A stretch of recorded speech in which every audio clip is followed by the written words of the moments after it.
Hello दोस्तों, नमस्ते, नमस्कार। वेलकम टू गौरव जी के booster dose. Welcome to Akshay से लक्ष्य की सीरीज में आपका हार्दिक स्वागत करता हूं प्यारे बच्चे। जैसा कि आप लोगों से मैंने आपको वादा किया था, टाइम टेबल के अनुसार आज हमारी जो है अक्षय से लक्ष्य सीरीज की दूसरी क्लास है, जिसमें आज हमारा जो प्यारे बच्चे जो सब्जेक्ट होगा वो होगा पॉलिटी।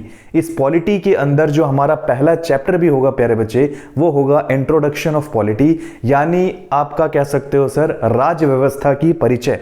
राज्य व्यवस्था का परिचय जो हम लोग होगा आज इस वाले टॉपिक में जानेंगे। आखिर पॉलिटी है क्या? बहुत सारे बच्चों के दिमाग में पॉलिटिक्स, पॉलिटी लेकर आपके दिमाग में बहुत बड़ा कंफ्यूजन बना रहता है।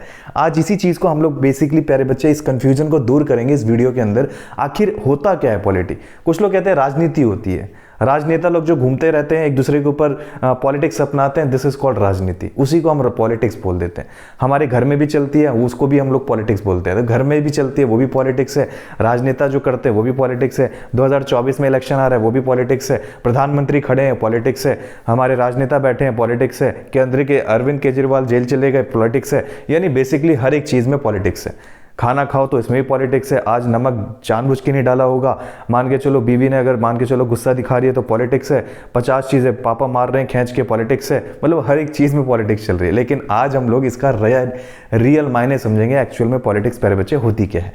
सबसे पहले अगर मैं बात करता हूं पॉलिटिक्स को हम लोग या पॉलिटी को हम लोग हिंदी में बोलते हैं प्यारे बच्चे राज्य व्यवस्था।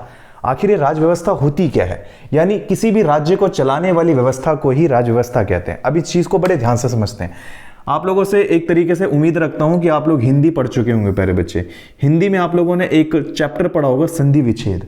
उस संधि विच्छेद का मतलब होता है किसी वर्ड को दो हिस्सों में जब तोड़ा जाता है, यानी दो शब्दों का मेल ये जो कहलाता है, वर्णों का मेल जो कहलाता है, उसी को हम संधि कहते हैं।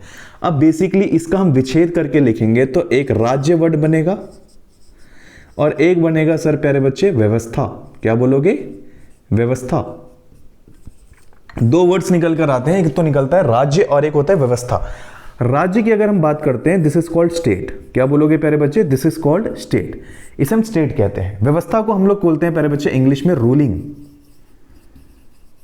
अगर ये भी समझ में आना है तो इसे हम कभी कभार हिंदी में शासन बोलते हैं। शासन, रूलिंग, शासन। और शासन पूरे देश में किसने किया सर? सरकार ने, गवर्नमेंट। तो गवर्नमेंट इसमें आ जाती है। बड़े ध्यान से समझेंगे, बेसिक से लेके चलूंगा एडवांस लेवल तक। एक एक चीज डिटेल में समझाऊंगा प्यारे बच्चे कि एक्चुअल में हमारे देश में चल क्या रहा है। आखिर में 2024 में एक राजनीति आने वाली है, आखिर हो क्या रहा है इन चीजों के बारे में, वो सारी चीजें जानेंगे प्यारे बच्चे। अगर मैं आप लोगों से एक तरफ पूछूं कि राज्य होता क्या है, व्हाट इज स्टेट, आप लोगों से पूछूं कि स्टेट किसे बोलते हैं, एक सिंपल बेसिस पे अगर मैं मैप लेकर चलूं, मैप, ये हमारे भारत का प्यारे बच्चे मैप है, ये हमारे इंडिया का प्यारे बच्चे मैप हो जाएगा। अगर मैं किसी भी स्टेट को लेके चलता हूं, सपोज करो मैंने उत्तर प्रदेश को ले लिया, यहाँ यूपी है प्यारे बच्चे, इधर चलो जाओ तो इधर आपका पंजाब आ जाता है, ये पंजाब है। इधर आ जाओ तो हरियाणा, इधर आ जाओ दिल्ली, इधर आ जाओ हिमाचल प्रदेश। अगर मैं किसी भी स्टेट को स्टेट बोल रहा हूं, आखिर उसके पीछे लॉजिक क्या है? जमीन तो इधर भी है प्यारे बच्चे, यूपी में भी वही जमीन है जो हरियाणा में है, या पंजाब में है जो हरियाणा में है। जमीन तो सब जगह सेम है, लेकिन सबके नाम आधार पे अलग अलग रखे गए हैं। आखिर मैं यूपी को एक स्टेट का दर्जा क्यों दे रहा हूं? उसके पीछे कोई ना कोई कारण होगा। अब उस कारण को समझते हैं कि किसी भी स्टेट को स्टेट कब कहा जाता है। स्टेट को स्टेट कहने का कारण होता है प्यारे बच्चे, एक तो हर एक स्टेट की खुद की एक ज्योग्राफिकल एरिया होती है, यानी एक फिक्स्ड ज्योग्राफिकल एरिया होना बहुत जरूरी है। हरियाणा अपने चारों तरफ से फिक्स्ड ज्योग्राफिकल एरिया से घिरा हुआ है। अब ये नहीं कहता कि हरियाणा का हर दिन एरिया बढ़ता चला जाएगा, एक दिन पंजाब के अंदर घुस जाएगा, हरियाणा कहेगा जी अब हमारा हो गया। ऐसा नहीं है, हर दिन किसी का एरिया नहीं बढ़ता, एक जगह पे उसकी फिक्स्ड लोकेशन और फिक्स्ड ज्योग्राफिकल एरिया होता है। तो पहली चीज, किसी भी स्टेट को स्टेट बनने के लिए एक फिक्स्ड ज्योग्राफिकल क्या होना चाहिए प्यारे बच्चे? Area, fixed geographical area. दूसरी चीज, अब वो ज्योग्राफिकल एरिया होगा तो वहां पर रहने वाली पॉपुलेशन भी होनी चाहिए कि नहीं होनी चाहिए, या रेगिस्तान ही घोषित कर दोगे इन चीजों को? अगर पॉपुलेशन ना हुई तो मैं तो ये कह दूंगा जी बंजर जमीन है यहाँ पे। तो यहाँ पर रहने वाली क्या है प्यारे बच्चे? पॉपुलेशन। और आपको जैसा कि पता है UP one of the population state में सबसे आगे है, तो यहाँ पे भी पॉपुलेशन रह रही है, पंजाब में भी पॉपुलेशन रह रही है। दूसरी चीज सर आपके हिमाचल या मैं इधर भी पॉपुलेशन रह रही है, दिल्ली में भी पॉपुलेशन बसी है, आप क्या होते हरियाणा में भी पॉपुलेशन बसी है, दिल्ली में भी पॉपुलेशन बसी है, पूरे स्टेट में हर जगह पॉपुलेशन बसी है। तो सेकंड फीचर क्या होता है सर किसी स्टेट का? वहां पर रहने वाली जनता।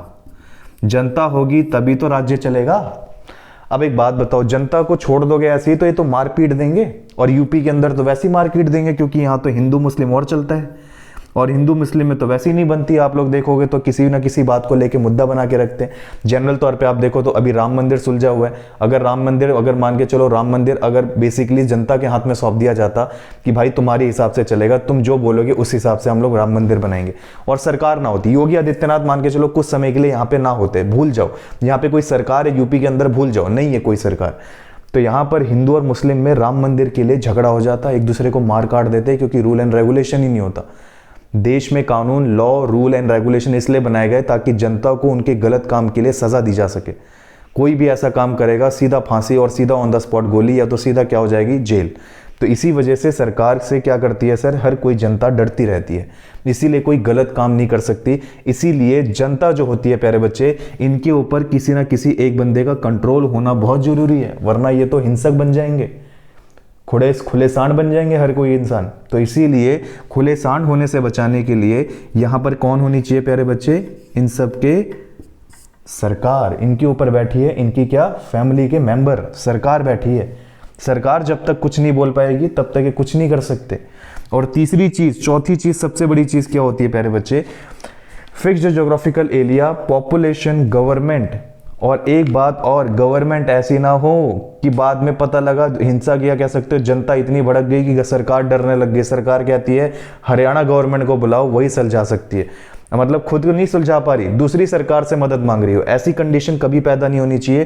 तो ऐसी कंडीशन की क्या बोलते हैं, ऐसी कंडीशन की कंट्रीज को बोलते हैं सवर्जिनिटी, संप्रभुता होनी चाहिए ऐसे सरकार के अंदर। जैसे भारत की लड़ाई जब पाकिस्तान से होती है ना, तो भारत कभी मुंह फेर के या किसी चाइना से, किसी आसपास के पड़ोस देश से हेल्प नहीं मांगता।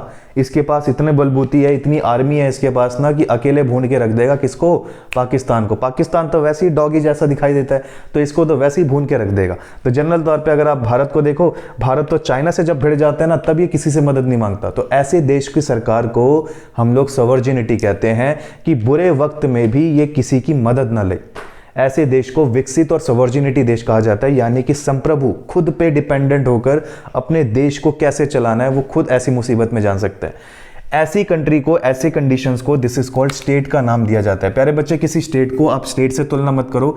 यहां पर स्टेट का मतलब मैंने किसी देश से रिलेट किया है, इवन मतलब किसी कंट्री से रिलेट करके समझा रहा हूं। तो यानी कि बेसिकली आप लोगों को स्टेट के बारे में तो समझ में आ ही गया होगा।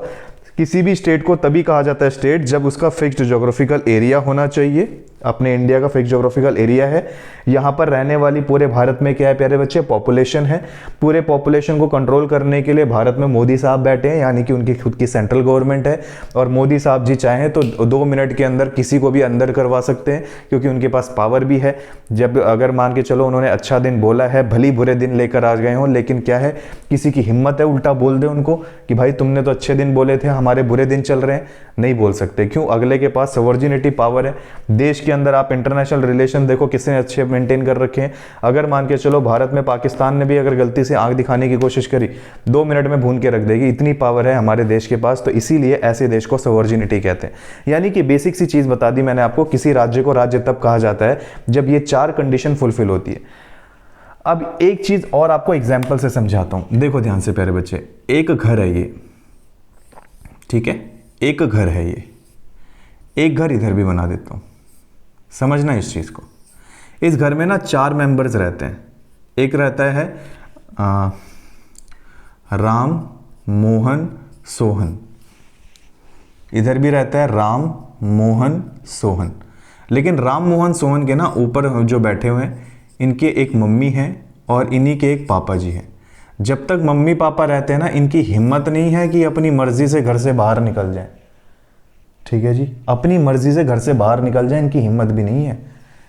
खाना खाने के बाद ना चुपचाप किताब उठा के बैठना पड़ता है, क्योंकि ये इंस्ट्रक्शन पापा के दिए हुए हैं, रूल्स पापा के बने पूरे घर में। एक ज्वाइंट फैमिली में कभी भी देखना आप लोग, सबसे पहले जब मम्मी पापा और मान के चलो 3 बच्चे हैं, तो जनरल तौर पे इनकी कभी खुद की कोई हिम्मत नहीं होगी जब तक पापा कोई एक तरीके से इंस्ट्रक्शन न दे दे। यानी कि पूरे घर का रूल एंड रेगुलेशन कौन बनाते हैं? पापा। पापा ने पहले ही बोल दिया, प्यारे बच्चे देखो बेटे, सीधी सी बात है, सुबह ठीक 7 बजे रेडी हो जाना, 8 बजे तक स्कूल निकल जाना, स्कूल से आने के बाद 2 बजे सीधा आप खाना वाना खाओगे, 1 घंटा रेस्ट करना, 4 बजे बुक उठा लेना, बुक उठा के 5 बजे तक पढ़ना, 5 से लेके 7 बजे तक खेलो, 7 के बाद सीधा घर में, 7 से 9 तक पढ़ाई, 9 के बाद डिनर, उसके बाद सीधा स्लीपिंग मोड। ये रूल एंड रेगुलेशन एक घर के अंदर किसने बनाए? पापा ने। और ये पापा के कभी अपोजिशन या अगेंस्ट में नहीं जा सकते। जिस दिन कोई मान के चलो गलती से राम चला गया, राम को उसी दिन खींच के मारा और ऐसा दबा के लाठी चली इसके पीछे, मतलब प्रॉपर तरीके से, कि भाई साहब अगले दिन से ये कभी इस सजा को स्वीकार करके बैठ गए। कहते हैं आज के बाद कभी गलती नहीं होगी। और दूसरी तरफ एक ऐसा घर है जहां पर राम मोहन सोहन के ऊपर कोई नहीं बैठा, ना इनके मम्मी है ना ही इनके पापा हैं, इसीलिए खुले सांड बन रखे हैं। इसीलिए कभी मोहन मान के चलो अगर चला जाता है ना, रात के 12-12 बजे कभी कभी रात के घर आता है ये। सोहन भाई साहब चले जाते हैं तो ये 24 घंटे घर से बाहर रहते हैं। रोहन या राम चले जाते हैं तो राम ये मान के चलो कभी जल्दी आ गए तो कभी आए नहीं, कभी मान के चलो 2-2 दिन, 1-1 हफ्ते नहीं आते। तो इस कंडीशन में इनके ऊपर कोई ऊपर एक तरीके से इनके फादर साहब या इनका हेड कोई नहीं बैठा, इसीलिए यहाँ पे रूल एंड रेगुलेशन नहीं बने, ये इसीलिए अनुशासित नहीं है, इसीलिए इनके घर का जो चाल चलन है ठीक नहीं चल रहा, और इसीलिए इनके टाइम में क्राइम ज़्यादा हो सकते हैं। आपस में कहो ये दोनों भिड़ जाए ना, ये आपस में तीनों भिड़ जाएं तो कहो एक दूसरे की गर्दन उड़ा दें, इतनी ज़्यादा पावर है इनके अंदर। लेकिन इनमें से मम्मी पापा के सामने ये दोनों भिड़ जाएं, तीनों भिड़ जाएं, तो पापा ऐसा खींच के मारेंगे कि ये दोनों आपस में किसी से चिपक ही नहीं पाएंगे। हम साथ है जैसा का क्या हो जाएगा, प्रेम हो जाएगा इनमें। एक चीज़ समझाने की कोशिश की मैंने आप लोगों से, सेम वही चीज़ हमारे देश में चल रहा है। हमारे देश में ये सारी की सारी पॉपुलेशन राम मोहन और सोहन ही समझो, और इनके ऊपर इनके पापा जी बैठे हैं योगी आदित्यनाथ। योगी आदित्यनाथ जो होंगे, जब तक वो बैठे हैं तब तक इनकी हिम्मत नहीं किसी को एक दूसरे को मार दें, काट दें। क्यों भाई? सरकार है ना, सरकार से डर रहे हैं सबके सब, क्योंकि रूल एंड रेगुलेशन बनाई है सरकार ने। बोला है अगर तुमने राम मंदिर को आज भी पहुंचाए तो देखता हूं तुम्हारी हड्डियां कैसे मिलेंगी। और मान के चलो तुम में से किसी ने पब्लिक ट्रांसपोर्टेशन को नुकसान पहुंचाया तो भी मैं पूरी तरीके से सजा दूंगा तुम लोगों को। इसीलिए हम लोग किसके अंडर कंट्रोल में आते हैं प्यारे बच्चे? गवर्नमेंट है जो पूरे देश पे शासन कर रही है। आगे समझ में, किसी राज्य को राज्य कब कहा जाता है? तो बेसिकली आपके 4 मेजर पॉइंट्स मैंने आपको बता दिए। अब दूसरी तरफ मैंने लिखी है प्यारे बच्चे व्यवस्था। इसी राज्य के अंदर ना, इसी राज्य को चलाने के लिए एक व्यवस्था की जाती है। वो व्यवस्था कौन करती है सर? हमारे देश की सरकार, इसी को बोलते हैं गवर्नमेंट। इन्हीं राज्यों के अंदर व्यवस्था करने वाले, रूलिंग करने वाले, शासन करने वाले कौन बैठी है? हमारी गवर्नमेंट।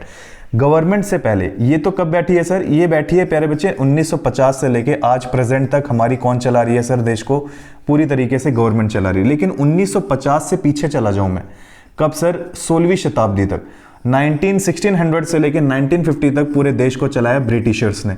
हमारे देश के ऊपर किसने पूरी तरीके से शासन किया? ब्रिटिशर्स। 1600 से पीछे चले जाऊं 1526 तक, तब हमारे देश पे शासन किया प्यारे बच्चे मुगल एम्पायर्स ने, जिसमें बाबर, हुमायूं, अकबर, जहांगीर, शाहजहां, औरंगजेब आता है। 1526 याद है, बैटल ऑफ पानीपत। बाबर, हुमायूं, अकबर, जहांगीर, शाहजहां, औरंगजेब। 1526 से पीछे चले जाओ 1206 तक दिल्ली सल्तनत ने रूल किया भारत पे, यानी इसमें आ गया गुलाम, खिलजी, तुगलक, सैयद, लोधी, ये सब आए। इनसे पीछे चले जाओ 998 में मोहम्मद गौरी या महमूद गजनवी आया। उससे पीछे चले जाओ 1175 में यहाँ पर आया प्यारे बच्चे कौन? मोहम्मद गौरी। इससे पीछे चले जाओ मोहम्मद बिन कासिम। यानी ये मान के चलो हमारा भारत का शासन लास्टली प्रेजेंटली अब किसके हैंडओवर में है? गवर्नमेंट। तो हमें इन सब के बारे में नहीं पढ़ना, ये तो हिस्ट्री में पढ़ोगे आप लोग। यहां से पढ़ना है सरकार से, सरकार ने हमारे देश को कैसे संभाला उसके बारे में समझेंगे। एक्चुअल में क्या है, जब गवर्नमेंट, ये मान के चलो जब हमारा देश आजाद हुआ प्यारे बच्चे 1947 के बाद, तब हमारे देश में 1951 से 1952 के बीच में हमारे देश की पार्लियामेंट बनी, यानी कह सकते हो संसद। संसद का निर्माण हुआ 1951 से 52 के बीच में, और वहीं पर जनरल इलेक्शन हेल्ड किए गए। तो ऐसे बताते हैं कि उस कंडीशन में 1950 के बाद ही हमारा सिस्टमैटिकली क्या बना? देश का शासन। तो उस समय बताते हैं कि गवर्नमेंट के ऊपर इतना भार आ चुका था, तो गवर्नमेंट ने कहा अकेले मेरे बस की बात नहीं है इतनी बड़ी जनता को संभालना। तो गवर्नमेंट ने अपने 3 हिस्से कर दिए। गवर्नमेंट कहती है हम अपने 3 हिस्से को लेकर काम करवाएंगे पूरे देश की जनता से। वो 3 हिस्से मेरे कौन कौन होगी, जो किन किन चीजों के ऊपर काम करेगी? पहली चीज होती है प्यारे बच्चे एग्जीक्यूटिव। पहली एग्जीक्यूटिव नहीं, पहली आ जाएगी प्यारे बच्चे लेजिस्लेटिव। इन्होंने बोला पहले तो देश के शासन करने के लिए ना, पूरे देश को कंट्रोल करने के लिए कानून व्यवस्था होनी बहुत जरूरी है। तो कानून व्यवस्था के लिए सरकार ने अपना एक डिपार्टमेंट बनाया जिसे बोलते थे लेजिस्लेटिव। एक डिपार्टमेंट और थी जिसको बोलते थे प्यारे बच्चे एग्जीक्यूटिव। एग्जीक्यूटिव एक होती थी कौन सी, लेजिस्लेटिव, एक होती थी प्यारे बच्चे एग्जीक्यूटिव। इसी के बाद एक आती थी प्यारे बच्चे आपकी जुडिशरी। जुडिशरी यानी हमारे देश की सरकार ने इसके 3 हिस्से कर दिए, लेजिस्लेटिव, एग्जीक्यूटिव और आपकी जुडिशरी। ठीक है जी, क्या बोला मैंने, लेजिस्लेटिव, एग्जीक्यूटिव और आपकी क्या प्यारे बच्चे, जुडिशरी। ये 3 हिस्सों में हमारे देश की सरकार बढ़ गई। लेजिस्लेटिव एक्चुअल में जो होती थी ना, इसका मेन काम होता था एल से क्या, लेजिस्लेटिव, एल से क्या, लॉ मेकिंग। ये क्या बनाती थी प्यारे बच्चे, लॉ मेकिंग। बोले तो हमारे देश में कानून बनाने का काम कौन करती थी, लेजिस्लेटिव। लेकिन जब कानून बन जाता था ना, तो कानून की रिसर्च और कानून के बारे में पूरी तरीके से कानून ठीक है या नहीं है, क्या भारत में लागू करना सही होगा या नहीं होगा, इस चीज का डिसीजन किसके पास जाता था प्यारे बच्चे, एग्जीक्यूटिव। एग्जीक्यूटिव को हिंदी में कार्यपालिका बोलते हैं। क्या बोलते हैं प्यारे बच्चे, कार्यपालिका। इसी को हम लोग प्यारे बच्चे कार्यपालिका बोलते हैं। अब जनरल तौर पे कार्यपालिका के हमेशा हेड होते हैं प्रेसिडेंट। प्रेसिडेंट का काम होता है सर क्या करना, प्रेसिडेंट का मेन काम होता था जो बना हुआ कानून है ना उसकी जांच करना। तो जांच करने के लिए कानून किसके पास जाता था, एग्जीक्यूटिव के पास। प्रेसिडेंट जब जांच कर लेते थे तो कानून फिर पूरी तरीके से भारत में लागू कर दिया जाता था। हाँ, जुडिशरी इससे अलग होता है प्यारे बच्चे। जुडिशरी के अंदर ना ऐसा बताते थे न्यायपालिका से संबंधित काम ये करती थी। यानी भारत में किसी के साथ अन्याय हो रहा है तो उसके रिलेटेड जुडिशरी क्या करेगी सर, उसके लिए कानून बनाएगी और हमारे देश की फंडामेंटल राइट्स की सुरक्षा करेगी। तो मेन काम अगर आपसे पूछा जाए जुडिशरी का क्या काम होता था प्यारे बच्चे, इनका बस एक ही मेन काम होता था, ये न्याय से रिलेटेड क्या बनाते थे, लॉज।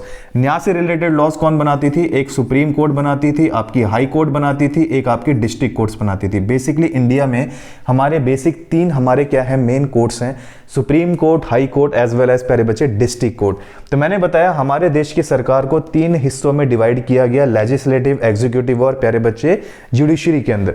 इसमें भी जो लेजिस्लेटिव है ना, लेजिस्लेटिव के भी प्यारे बच्चे 3 हिस्से किए गए। उससे पहले आप लोगों को बता दूं कि हमारी लेजिस्लेटिव ना 2 हिस्सों में डिवाइडेड हुई थी। कैसे सर, हमारी लेजिस्लेटिव को 2 हिस्सों में डिवाइडेड किया गया था। एक तो वो जो पूरे देश के लिए कानून बनाएगी प्यारे बच्चे, पूरे इंडिया के लिए 28 के 28 राज्यों के लिए कानून जो होगा वो सेम होगा। ऐसी लेजिस्लेटिव को बोलते थे this is called central government. क्या बोलते थे प्यारे बच्चे, सेंट्रल गवर्नमेंट लॉ बनाएगी। ऐसे में पूरे देश के लिए जो कानून बनेगा वो सेंट्रल गवर्नमेंट बनाएगी। और एक होता था प्यारे बच्चे जो स्टेट लेवल के ही लोगों के लिए लागू किया जाता था। जैसे मान के चलो बिहार ने अपने स्टेट में लागू किया कि हमारे यहाँ पर इसे ड्राई स्टेट बोला जाएगा, और कोई भी हमारे इस बिहार के अंदर अगर मान के चलो अल्कोहल सप्लाई करता है इलीगल माना जाएगा। दूसरी तरफ यूपी कहता है हम तो नहीं कहते जी, हमारे यहाँ तो बेवड़ों की संख्या और बढ़ाई जाएगी। अगर आपके बिहारी लोग नहीं पी पाते, वो बिहार वाले बंदे खुद आ सकते हैं यूपी में, 2-4 गुना और एक्स्ट्रा पी लेंगे तो और ज़्यादा मजा आएगा इनको। कोशिश करेंगे वो अपने बिहार की सिटीजनशिप छोड़ के अपने इंडिया की बजाय अपने यूपी की सिटीजनशिप ले लेंगे। इसी चक्कर में मतलब सिटीजनशिप तो वैसे भी भारत की एक ही होती है, बट बेसिकली मैं एक सिंपल फॉर्म में बता रहा हूँ। तो जनरल तौर पे इन्होंने मान के चलो यूपी के अंदर बिहार ने खुद का एक स्टेट लेवल पे एक रूल लागू कर दिया। तो ऐसे लॉज को क्या बोलते हैं प्यारे बच्चे, प्रोवियंस लॉ बोला जाता है। क्या बोलोगे, प्रोवियंस लॉ। ऐसा लॉ जो कौन बनाएगी सर, हमारी प्रोवियंस बनाएगी। प्रोवियंस बोलते थे प्यारे बच्चे प्रांतीय सरकार। ठीक है जी, प्रोवियंस हमारे क्या होता था प्यारे बच्चे, प्रांतीय। प्रांत को बोलते थे पुराने टाइम में प्रोवियंस। इसी प्रोवियंस को पहले अंग्रेजों ने नाम दिया था प्रांत, लेकिन इसी को हमने आमचाल की भाषा में क्या बोलने लग गए, स्टेट गवर्नमेंट। अब स्टेट गवर्नमेंट जो होती है प्यारे बच्चे, एक होती है उसके आधार पर लॉज बनना, एक होती है जो पूरे देश में लॉ बनता है। जो पूरे देश में लॉ बनाती है ना उसको तो हम लोग बोलते हैं प्यारे बच्चे पार्लियामेंट। क्या बोलते हैं, पार्लियामेंट। पूरे देश के लिए जो कानून बनाएगी प्यारे बच्चे उसे हम संसद का नाम दिया जाता है। जो स्टेट में लॉ बनाती है उसे स्टेट लेजिस्लेचर बोलते हैं। क्या बोलते हैं, स्टेट लेजिस्लेचर बोला जाता है। आप लोगों की भाषा में बोला जाए तो इसे आप लोग क्या बोल सकते हो प्यारे बच्चे, एक अगर हम बात करते हैं विधानमंडल, विधान परिषद, ये सारी चीजें क्या होती हैं प्यारे बच्चे, ये हमारी स्टेट गवर्नमेंट की लेजिस्लेचर होती है। इसी को हम स्टेट लेजिस्लेचर भी बोलते हैं, स्टेट लेजिस्लेचर। ठीक है जी। अब इसी के बारे में थोड़ा सा डिटेलिंग करते हैं, यहाँ को ये वाले पार्ट को मैं थोड़ा यहाँ समझाता हूँ। देखो ध्यान से, मैंने बताया भाई प्यारे बच्चे, पूरे सेंट्रल गवर्नमेंट के लिए जो लॉ बनाती है पूरे भारत के लिए, वो बनाती है हमारी पार्लियामेंट। कौन बनाती है प्यारे बच्चे? पार्लियामेंट बनाती है। हिंदी में इसी को हम लोग संसद के नाम से जानते हैं। क्या बोलते हैं प्यारे बच्चे? संसद। संसद के बारे में जानते हैं। दूसरी तरफ आती है हमारी जो एक पूरे के पूरे स्टेट के लिए लॉ बनाती है, उसे बोलते हैं स्टेट गवर्नमेंट के अंदर। वो कौन होती है सर? स्टेट लेजिस्लेचर कहलाती है। क्या बोलते हैं प्यारे बच्चे? स्टेट लेजिस्लेचर बोला जाता है उसको, स्टेट लेजिस्लेचर। दूसरी चीज आती है कि संसद जो होती है प्यारे बच्चे, इसके भी मेजर 3 पार्ट्स होते हैं जो बेसिकली हमारे देश के लिए लॉज बनाती है। संसद का अगर हम आर्टिकल की बात करते हैं तो आर्टिकल नंबर संसद जो आता है प्यारे बच्चे, आर्टिकल नंबर 79 में आता है। किस में आता है? 79 में। ठीक है जी, आर्टिकल नंबर 79। संसद के 3 अंग होते हैं। एक होती है प्यारे बच्चे राज्यसभा। क्या बोलोगे? राज्यसभा। राज्यसभा, इसी को हम लोग बोल देते हैं सर राज्यसभा को ही हम लोग बोलते हैं, this is also known as upper house. इसी को अपर हाउस के नाम से जानते हैं। इसी को हाउस ऑफ स्टेट बोला जाता है, हाउस ऑफ स्टेट भी बोलते हैं। ठीक है जी, और इसी को बोलते हैं, this is called secondary chamber. इसी को हम बोलते हैं सेकेंडरी चैम्बर भी बोलते हैं। यानी कि अगर हम राज्यसभा की बात करें, there are majorly 4 names, Rajya Sabha, upper house, house of state और सेकेंडरी चैम्बर। ये सारे नाम किसके हैं? राज्यसभा के। दूसरी आती है सर इसके बाद लोकसभा। कौन आएगी प्यारे बच्चे? लोकसभा। लोकसभा से ही नाम क्लियर हो रहा है, लोक। लोक का मतलब होता है प्यारे बच्चे लोग, यानी लोगों की सभा जनता की सभा। ठीक है जी, लोगों की सभा को क्या बोलते हैं? लोकसभा बोलते हैं। तो इसका मतलब सर इसका भी कोई अदर नाम होगा? हाँ, जैसे इसका अपर हाउस है ना, इसे लोअर हाउस बोलते हैं। एल से लोकसभा, एल से लोअर हाउस। दूसरी बात है इसे हाउस ऑफ स्टेट बोलते हैं, यानी कि ये राज्यों के लिए कानून बनाता है। राज्य का मतलब हाउस ऑफ स्टेट मतलब बेसिकली राज्यों के लिए कानून बनाएगा। ये किसके लिए बनाता है? जनता के लिए। तो जनता को इंग्लिश में बोलते हैं प्यारे बच्चे पीपल, इसीलिए इसको बोलते हैं house of people. House of people का टाइटल हम किसको देते हैं प्यारे बच्चे? इसी को। उसी के बाद यहाँ पर सेकेंडरी चैम्बर है तो इसे प्राइमरी चैम्बर बोलते हैं। इसे क्या बोलते हैं प्यारे बच्चे? प्राइमरी चैम्बर के नाम से जानते हैं। और इन सब का भी पापा होता है जो पूरे देश का प्रधान, उसे हम बोलते हैं प्रेसिडेंट। कहने के लिए प्रधान होता है लेकिन होती कुछ नहीं है इसके पास पावर। ऑफिशियली इसकी पावर का यूज करता है प्रधानमंत्री। ठीक है, तो एक्चुअल में याद रखना हमारी संसद के मेजर 3 अंग होते हैं, राज्यसभा, लोकसभा और आपका राष्ट्रपति। एक ट्रिक हमेशा याद रखना प्यारे बच्चे, संसद को याद करने के लिए एक ट्रिक बनती है सरला। ये सरला आपके दिमाग में बैठ जानी चाहिए। सरला कोई औरत नहीं है जो पॉलिटिक में कोई सोचो पार्लियामेंट में काम करती होगी जी, नहीं। सरला एक ऐसी ट्रिक है जिसके बेसिस पे आप ये सारे आर्टिकल्स दिमाग में रख सकते हो। सा बोले तो सर संसद, क्या बोलते हैं? सा बोले तो संसद, रा बोले तो प्यारे बच्चे राज्यसभा, और ला बोले तो प्यारे बच्चे लोकसभा। संसद के लिए आर्टिकल 79, राज्यसभा के लिए आर्टिकल 80 और लोकसभा के लिए प्यारे बच्चे आर्टिकल 81। इसीलिए मैंने आपको ये ट्रिक लिखवाई ताकि आपको याद रहे, राज्यसभा, लोकसभा और आपका संसद। आर्टिकल नंबर कितना है प्यारे बच्चे? आर्टिकल नंबर 79, 80 और आर्टिकल 81। अब बड़े ध्यान से समझेंगे।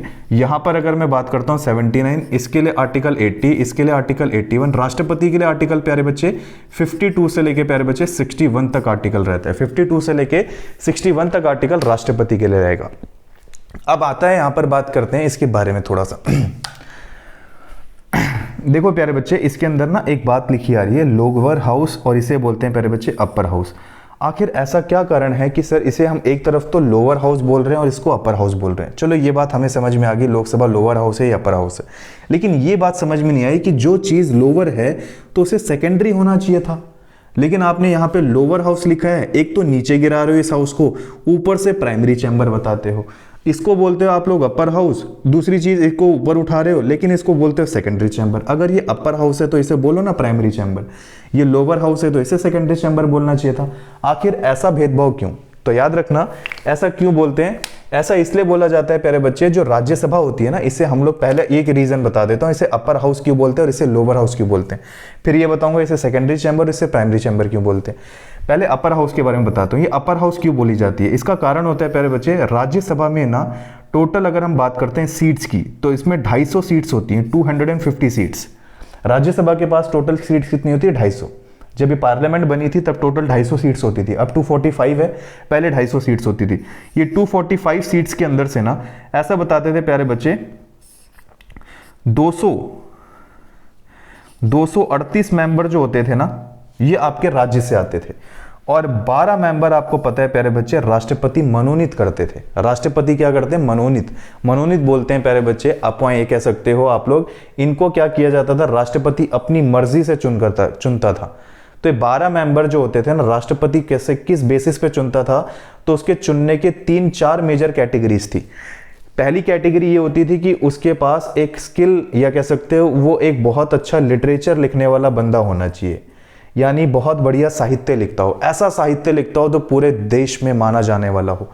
दूसरी चीज, एक ऐसा स्किल होना चाहिए, एक ऐसा टैलेंट होना चाहिए उस बंदे के अंदर जो पूरे देश में किसी के पास ना हो। तीसरा, किसी साइंस से रिलेटेड, किसी विज्ञान से संबंधित किसी चीज की उसने काम किया हो, वैज्ञानिक हो, या ऐसा काम किया हो जो देश में उसकी वाहवाही बनाए, जिसे सोशल वेलफेयर बोलते हैं। ऐसा काम जो पूरे देश में वाहवाही के लायक हो और पूरे देश में उसका सम्मान हो। ये 4 आधार पे क्या करते थे? इन चारों में से भी किसी लेवल में कोई भारतीय मान के चलो इतना फेमस है जो इंडिया लेवल पे उसका नाम गूंज रहा हो, तो उसी की आवाज़, अगर उसी का नाम इतना गूंज जाए कि वो राष्ट्रपति के कानों तक पहुंच जाए, तो राष्ट्रपति खुद अपने हाथों से या नॉर्मली उसका नामांकन कर देते हैं राज्यसभा के लिए। कहते हैं महाराज तुम इतने ज़्यादा ऑलरेडी इतने फेमस और पॉपुलैरिटी हो तो क्यों ना राज्यसभा के मेंबर बन जाओ। तो राज्यसभा का मेंबर एक तरीके से राष्ट्रपति उनको अपॉइंट करता है। जैसे सचिन तेंदुलकर को तो आप जानते हो, वो उनके पास एक बढ़िया क्या है सर? स्किल है। स्किल कैसा है? खेलने का स्किल है उसके पास, सचिन तेंदुलकर के पास। बढ़िया बैट्समैन है, बहुत तगड़ा बैट्समैन है, राज्यसभा का मेंबर बन के घूम रहा है। नॉर्मल क्या है पर स्किल है ना अगले के पास। कोई टैलेंटर, कोई एक्टर होगा वो राज्यसभा का मेंबर बन सकता है। कोई बढ़िया एक्टर हो वो राज्यसभा के लिए अपॉइंटमेंट या मनोनीत कौन कर सकता है? भारत का राष्ट्रपति। तो राष्ट्रपति चाहे तो 12 लोगों को मनोनीत करने का अधिकार होता है उसको। अब एक बात बताओ, चलो इनको तो छोड़ो, ये तो वो मेंबर होंगे जो एक्चुअल में अपॉइंट के बजाय इलेक्शन करके जीत कर आए हैं। तो ये 238 नेता लोग तो ऐसे ही हैं जिनको जरूरी नहीं है कि पढ़े लिखे होते हैं, इतने ज्यादा इनके पास नॉलेज नहीं होती। तुम इनके जाके पूछोगे ना कि हार्ट जो होता है, हार्ट हमारा दिल लेफ्ट में होता है राइट में, तो ये लोग यही नहीं बता पाएंगे राइट में होता है लेफ्ट, ये पेट में बता देंगे दिल को। तो बेसिकली इतना ज्यादा नॉलेज इनको नहीं होती। ठीक है जी, ये थोड़ी बहुत, ये कह सकते हो नॉलेज थोड़ी बहुत रहती है। इनको चुनाव कैसे जीतना है, जनता को बेवकूफ कैसे बनाना है, इस चीज में नॉलेज बहुत बढ़िया होती है। लेकिन याद रखना, ये जो 12 मेंबर आते हैं ना जिनको राष्ट्रपति इनके आधार पे चुनता है, ये महाराज इन 238 लोगों से कई गुना क्वालिफाइड होते हैं, पढ़े लिखे, और इतने ज्यादा पढ़े लिखे होते हैं कि शायद ये चाहें तो राज्यसभा का मेंबर साथ ही बनने के साथ साथ इनके पास झूठ बोलने का कोई टैलेंट नहीं होता, सच्चाई होती है मुंह पे। इसीलिए इनको एजुकेशन फील्ड के हिसाब से इन्हें अपर हाउस का टाइटल दिया जाता है। एटलीस्ट इन 238 मेंबर में से 12 लोग तो एटलीस्ट बड़े होंगे, 250 मेंबर में से एटलीस्ट ये 12 लोग तो ऐसे होंगे जो पढ़े लिखे होंगे, इस वजह से इसे अपर हाउस बोलते हैं। तो इसका मतलब सर लोअर हाउस का मतलब आप ये कहना चाहते हैं इसमें कोई भी पढ़ा लिखा होगा नहीं? बिल्कुल करेक्ट, बिल्कुल एक भी बंदा इस लोकसभा में पढ़ा लिखा नहीं होता। इनको पढ़ाई लिखाई का इतना ज्यादा क्रेज होता ही नहीं प्यारे बच्चे। इसमें जितने भी मेंबर आते हैं ना 545 और 550 मेंबर, ये सारे के सारे मेंबर आपके स्टेट से आते हैं। इसमें कोई भी लोकसभा में से आपका राष्ट्रपति एक भी लोगों को नहीं चुनता, मनोनीत नहीं करता इन 4 की चीजों के आधार पे। पहले करते थे 2 एंग्लो इंडियंस को, अब उनका भी दर्जा खत्म हो गया आर्टिकल 331 को। ठीक है जी, आर्टिकल 331 को 104 कॉन्स्टिट्यूशनल अमेंडमेंट एक्ट 2019 से उसको भी हटा दिया गया, अब वो भी दर्जा इनको नहीं मिला। इसीलिए इसके अंदर लोकसभा के अंदर जितने भी मेंबर चयनित होते हैं ये इलेक्टेड होते हैं, उनमें से कोई भी मेंबर एक तरीके से इन 4 चीज़ों में पढ़ा लिखा नहीं होता। इसीलिए इसमें कह सकते हो जनता को बेवकूफ़ बनाने में बहुत आगे होते हैं। जैसे मोदी जी ने बनाया, हमें कहते हैं 2014 में अच्छे दिन आएंगे, 2024 में इतने बुरे दिन आ गए कि जनता अब आ गई रोड पे। तो बेसिकली उनको भी इतना ज़्यादा कुछ एजुकेशन के साथ साथ चलो देश का विकास तो मिला, बट देश के विकास के लिए जो लोगों को विकास होना चाहिए वो नहीं मिला। इस वजह से जनता को बहुत अच्छे सपने दिखाए मोदी जी ने। लोअर हाउस एक तरीके से वहीं के क्या हैं प्यारे बच्चे, मेन हेड हैं। तो बेसिकली आपको समझ में आ गया होगा अपर हाउस और लोअर हाउस क्यों बोला जाता है। इसे सेकेंडरी चैम्बर इसलिए बोलते हैं प्यारे बच्चे क्योंकि हम लोग आज की जिंदगी जो जी रहे हैं ये डेमोक्रेसी की जी रहे हैं। डेमोक्रेसी का मतलब होता है हिंदी में लोकतंत्र।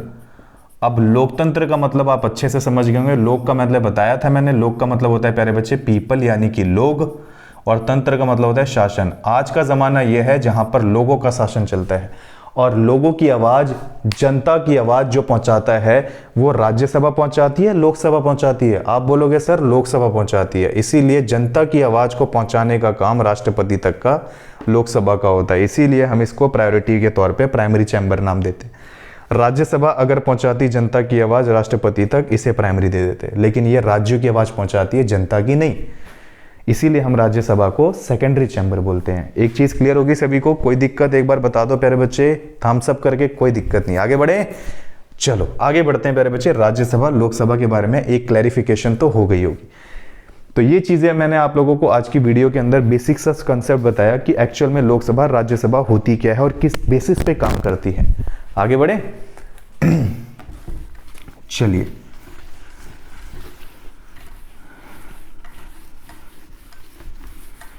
इसी में हम थोड़ा सा समझते हैं प्यारे बच्चे।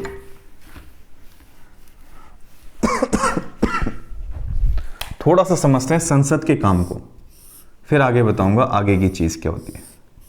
थोड़ा सा संसद के काम समझ लो कि संसद काम कैसे करती है। पार्लियामेंट है सपोज करो, इसको मैं आपको एक फैमिली के मेंबर से समझाऊंगा, फैमिली की कंडीशन से। सपोज करो दो घर हैं, इन दो घर में एक घर है संसद और एक घर है सर ज्वाइंट फैमिली, जिसे आप कहते हो परिवार। हम साथ साथ हैं। फैमिली में जो सबसे ऊपर हेड होता है ना ज्वाइंट फैमिली में, वो दादा दादी होते हैं। जब तक ये जिंदा हैं तब तक यही मेन हेड होते हैं फैमिली के। उसके बाद मेन हेड होते हैं मम्मी पापा, और बच गए तो फिर बच्चे हो जाते हैं। जब ये दोनों ही नहीं रहते तब इनके मजे हो जाते हैं। तो कभी मान के चले दोनों ये घर से बाहर चले गए, खेती बाड़ी देखने चले गए दादा दादी, और ये चले गए मार्केट, तब ये पूरा घर से उठा लेंगे सर पे। तब ये अपने आप को समझ लेते हैं we are the head of the family. अपने आप को ही समझ लेंगे कि हम घर के फैमिली के मेंबर्स हैं। अब इन तीनों लोगों को मिला दिया जाए ना तो एक परिवार तैयार हो जाता है। वैसे ही एक परिवार यहाँ पे भी है, जिसमें जैसे ये पूरे घर के मुखिया कौन है, दादा दादी, वैसे ही पूरे संसद के मुखिया होते हैं प्यारे बच्चे राष्ट्रपति। कौन होते हैं? राष्ट्रपति। ये भाई साहब ऐसे हैं जो पूरे देश के मुखिया हैं। अब यहाँ पे जैसे मम्मी पापा थे तो यहाँ से लोकसभा हो गई, यहाँ पे प्यारे बच्चे कौन होगी? राज्यसभा। कौन हो गई? राज्यसभा। अब पहले इससे समझते हैं। सपोज करो एक दिन बच्चे जो थे ना अपने स्कूल जा रहे थे, ये दो बच्चे जो थे अपने स्कूल जा रहे थे, तो स्कूल पहुंचने से पहले ना इनके बगल से इनके दोस्त लोग निकले, वो भी साइकिल से। किससे निकले प्यारे बच्चे? साइकिल पे बैठ के जा रहे थे ये, और साइकिल पे जाते जाते इन्होंने इनके दोनों भाई बहनों को चिढ़ाते हुए गए, अबे जाओ आज तुम फिर मुर्गा बनोगे विद MDH मसाले के साथ, और अब तो मैं टीचर को भी भड़का दूंगा कि बीच बीच में खेलते हुए आ रहे थे। ये इनको और गुस्सा है, कहते हैं ऐसा मत बोलना। कहते हैं नहीं आज तो बोलूंगा, आज तुम्हें मुर्गा बनाऊंगा और MDH मसाला बैग में पड़ा है वही छिड़काऊंगा तुम्हारे ऊपर। तो मतलब ऐसा चिढ़ाते हुए चला गया। जैसे ही चला गया ऐसा बताते हैं स्कूल में पहुंचने के बाद, सच में ये तो टाइम पे पहुंच गया, लेकिन ये बेचारे इतनी तेज भागने के बावजूद भी स्कूल पहुंचते पहुंचते घंटी बज गई और इनको असेंबली के जस्ट बाहर ही खड़ा कर दिया गया मुर्गा बना के। इनको बहुत गुस्सा आया तो ये लोग गए, छुट्टी होने के बाद सीधा घर गए दोनों भाई बहन, उठा के बैग उठा के घर में फेंका, इधर फेंका एक बंदे ने, इधर फेंका। मम्मी पापा दौड़ते हुए आए, कहते बेटे क्या हो गया? कहते हैं कुछ नहीं, हमें साइकिल ला के दो वरना स्कूल से नाम कटा दो, नेक्स्ट टाइम से स्कूल नहीं जाएंगे। कहते हैं ऐसा क्या हो गया, क्यों घबरा रहा तू? कहते हैं हम स्कूल नहीं जाएंगे, हमारे दोस्त हमें चिढ़ाते हैं, हर वक्त हम लोग लेट पहुंचते हैं, स्कूल वाले हमें घर पर रोज़ हमें MDH मसाले के साथ मुर्गा बनाते हैं, हमें नहीं अच्छा लगता। कहते हैं कोई नहीं, तुम्हारी बात हम लोग दादा दादी से करते हैं, हो सकता है आज ही साइकिल दिला दें। तो दादा दादी तक इनकी अप्रोच पहुंचाएगी। दादा दादी कहते हैं मना कर दो, बच्चों को समझाओ, इस बार फाइनेंशियल प्रॉब्लम चल रही है, इस बार तो कोई डिमांड ना करें। दादा दादी की डिमांड मम्मी पापा ने पहुंचा दी बच्चों तक। कहते हैं इस बार रुक जाओ, अगले महीने कर लेंगे। कहते हैं ठीक है, अगले महीने नाम भी लिखवा देना, काम बन जाएगा हमारा भी। कहते हैं बेटे बाप तो तुम्हारा भी जाएगा स्कूल, लेकिन जाओगे तो याद रखना पैदल ही। कहता है मैं नहीं जाता। कहते हैं हम जाएंगे। ये कहते हैं कैसे नहीं जाओगे? ये कहते हैं हम नहीं जाएंगे। ये कहते हैं जाओगे कैसे नहीं? मम्मी पापा भेजने पे लगे थे, ये जाने को राजी नहीं, ये भेज रहे हैं, ये जाने को राजी नहीं स्कूल। कहते साइकिल ले आओ, हम उसी समय चले जाएंगे। साइकिल मिल नहीं रही थी, इसी चक्कर में हो गई दोनों में बहस। जब बहस हो गई तो दादा दादी ऊपर से आए, कहते क्या दिक्कत हो रही है, क्यों बहसबाजी चल रही है? जब समझा दिया तब भी नहीं मान रहे। कहते नहीं मानेंगे। कहते एक काम करो, रात का खाना डिसाइड करो, उसी खाने पे टेबल पे हम बैठ के इस मामले को सुलझाते हैं।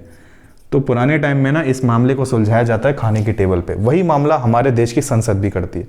ऐसा बताते हैं जो अपनी फैमिली मेंबर को अच्छे से समझ गया, समझ जाओ, संसद भी समझ जाएगा। एक सपोज करो लोकसभा एक बिल लेकर आई, बिल, इस बिल को एक्ट बनवाना था। एक्ट बनाने के लिए आपको अच्छे से पता है प्यारे बच्चे, राज्यसभा और राष्ट्रपति की सहमति चाहिए। बिल लेकर तो आ गई लोकसभा, लेकिन पेश जब राज्यसभा के पास किया गया तो राज्यसभा कहती ठीक है, तुम्हारी बात मानकर हम राष्ट्रपति से साइन करवाने की कोशिश करेंगे। बिल में बढ़िया बढ़िया बातें लिखी थी। कहते हरियाणा पुलिस की एक बार वैकेंसी जो आएगी उसमें 6 फीट वाला बंदा लेंगे, विदाउट एनी 10th पास, 12th फेल हो चलेगा, ग्रेजुएशन फेल हो कोई चक्कर नहीं, लेकिन 6 फीट हाइट होनी चाहिए, विदाउट फिजिकल, विदाउट मेडिकल, उस बंदे का सिलेक्शन टर्न हो जाएगा। ऐसा घटिया बिल लेकर आई लोकसभा, कहती पास कराओ राज्यसभा जी। राज्यसभा कहती है गंदा बिल है, पास तो होगा नहीं। राष्ट्रपति ने पढ़ा, कहता है बेकार बिल है, रिजेक्ट, हमारा खींच के reject, on the spot rejected. Rajya Sabha कहती बिल पास नहीं हो रहा जी। लोकसभा कहती कराओ जी, कहती नहीं होगा, कराओ जी, नहीं होगा, करा दो जी, नहीं होगा जी।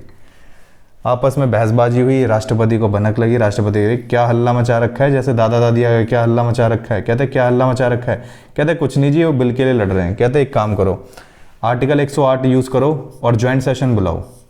यहाँ पे डिनर अरेंज कराया था, यहाँ पे आर्टिकल 108 लगता है। ज्वाइंट सेशन में यहाँ पर बैठेगी लोकसभा, यहाँ पे राज्यसभा, बीच में बैठेंगे प्रेसिडेंट साहब, और मुद्दा उठाया जाएगा किस बात को लेकर लड़ाई चल रही थी। और 108 को एक तरीके से याद रखना, आर्टिकल 108 में ही बताया गया है, this is called joint session के बारे में प्यारे बच्चे। इसी को ज्वाइंट सेशन बोलते हैं। इसको बुलाता कौन है, राष्ट्रपति बुलाते हैं प्यारे बच्चे, और इसकी अध्यक्षता करने वाली होती है लोकसभा। इसकी अध्यक्षता कौन करेगी, आपकी लोकसभा स्पीकर करता है। तो आज की कोशिश में आपकी वीडियो के अंदर मैंने आज का इंट्रोडक्शन पार्ट के अंदर आज की क्लास में हम इतना ही करेंगे। नेक्स्ट क्लास के अंदर प्यारे बच्चे इसको और आगे की तरफ लेके जाएंगे, जिसमें मैं आपको डिटेल में समझाऊंगा कि आखिर में और आगे क्या है। तो तब तक के लिए आप लोगों से इजाजत लेता हूं। नेक्स्ट क्लास के अंदर इंट्रोडक्शन पार्ट 2 करेंगे, जिसके अंदर यहीं से कंटिन्यूटी करता हुआ आपको पूरा इंट्रोडक्शन पार्ट खत्म कराऊंगा। तब तक के लिए अपना ध्यान रखें और अपना पढ़ाई करते रहें। अपने इसी चैनल के साथ बने रहें प्यारे बच्चे, इस पे नए नए कंटेंट शुरुआती तौर पे लाता रहूँगा। तब तक के लिए सभी को गुड नाइट एंड धन्यवाद।